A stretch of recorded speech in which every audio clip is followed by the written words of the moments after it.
न्याय हक्कासाठी आपल्या सर्वांचा शेतकरी पुत्र 2 दिवसापासून अन्नत्याग आंदोलन पंढरीच्या पांडुरंगाच्या पावन भूमीमध्ये या ठिकाणी करत आहे. सरकारला सांगू इच्छितो की आपण जर खरे शेतकरी पुत्र असाल तर रोहितदादांचा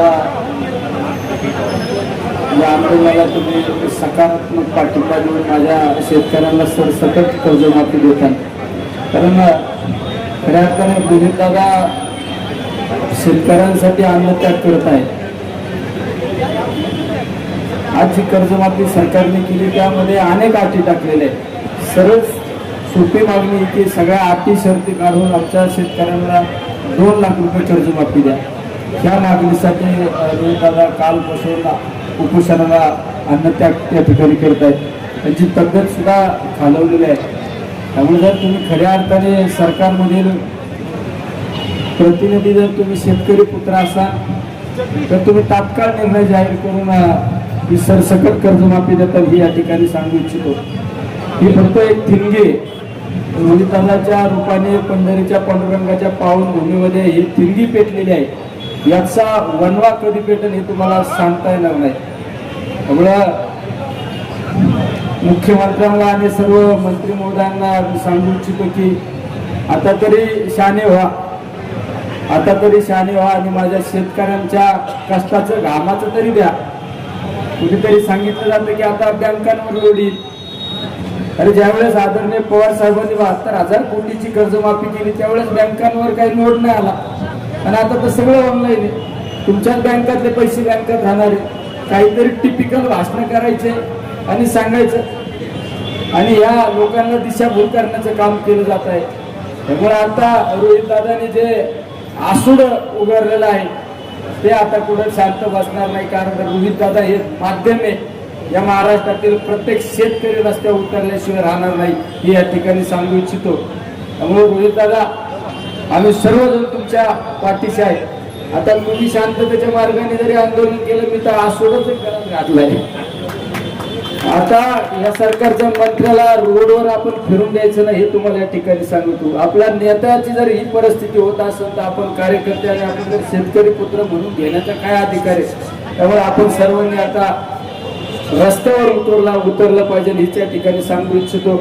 आणि या आंदोलनामध्ये अनेक रोहितदादांबरोबर आमचे काही सहकारी उपोषणाला बसलेले अन्नत्याग करत आहेत. आम्ही सर्वजण तुमच्या बरोबर आहे. या ठिकाणी महाराष्ट्रातील आपल्याद्वारे सर्वांना सांगू इच्छितो की गावागावातले रस्ते बंद करा, तहसील ऑफिस बंद करा.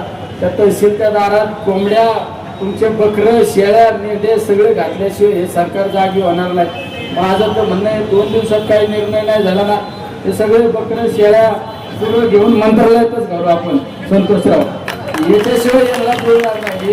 हे सरळ नाही.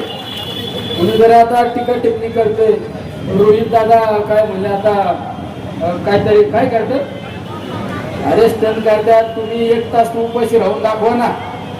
लाज तरी वाटला पाहिजे ना तुम्हाला बोलण्यासाठी. लाज तरी वाटल्या पाहिजे ना. लावायचे आपले जीभ टाळूला काहीतरी बोलायचं. अरे या माणसाला कर्जमाफी होणार आहे का?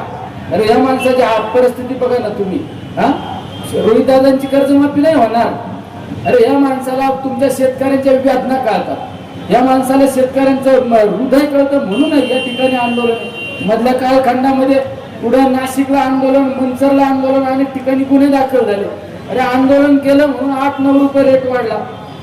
5 आणि 6 रुपयाने त्या ठिकाणी शेतकऱ्यांच्या कांद्याला बाजार होता तो 18, 19, 20 रुपयापर्यंत गेला ना. त्याचं खऱ्या अर्थाने श्रेय कोणाचे? रोहितदादांचे.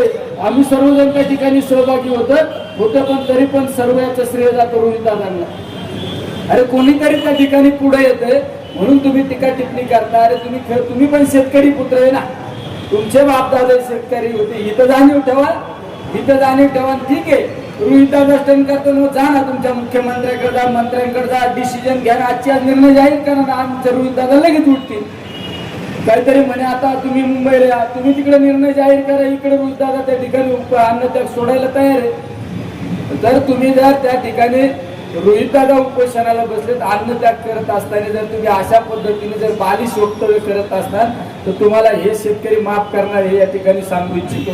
त्यामुळे मी आपल्याद्वारे सरकारला विनंती करतो, आता तरी शहाणे व्हा, आमच्या शेतकऱ्यांना द्या ना, त्यांच्या घामाचं कष्टाचं आहे ना, तो अन्नदाता आहे ना, अन्नदात्याला तुम्ही जर समाधानी ठेवू शकत नाही, तुम्ही राजकर्ते म्हणून तुम्हाला फिरण्याचा कुठलाही अधिकार नाही या ठिकाणी सांगतो. त्यामुळे सर्वांनी जास्तीत जास्त संख्येने उपस्थित राहावे या आंदोलनासाठी, या अन्नत्याग आंदोलनासाठी हेच या ठिकाणी सांगतो. थांबतो. रामकृष्ण हरी.